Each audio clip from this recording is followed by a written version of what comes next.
జగన్మోహన్ రెడ్డి గారు కార్పొరేటర్ స్థాయికి కూడా పనికిరారని నా అభిప్రాయం. అలాంటిది రెండోసారి ఇక ఆయన ఎవరు కూడా ఆంధ్రప్రదేశ్ ప్రజలు అమరావతి మీద ఈయన మాట తీసుకునే స్థాయిలో ఈ ఒక్క ప్రజలు కూడా లేరని ఈ సందర్భంగా తెలియజేస్తారు. అంటే ఇప్పుడు ఇంకో మాట అంటున్నాడు, మొన్న మొన్న మా విజయవాడ రాజధాని అని మాట్లాడతారు 2 రోజుల క్రితం. మళ్ళీ దాని మీద మీరేమంటారు? అదే సార్ నేను అంటుంది, జగన్మోహన్ రెడ్డి గారికి ఓడిపోయినాక ఏం చేయాలో తెలియక పిచ్చి పిచ్చిగా అన్ని కూడా మెంటల్గా ఒక పిచ్చి అతను కూడా అటు వెళ్ళంటే అటు వెళ్ళిపోతాడు. అలా కూడా లేదు ఈయన.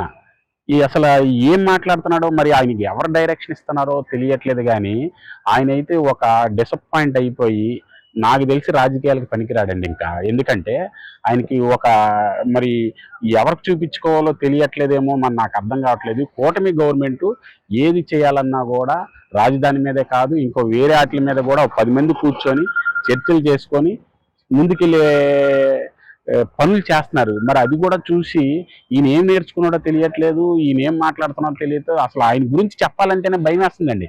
ఒక స్టాండ్ లేదు ఆయనకి.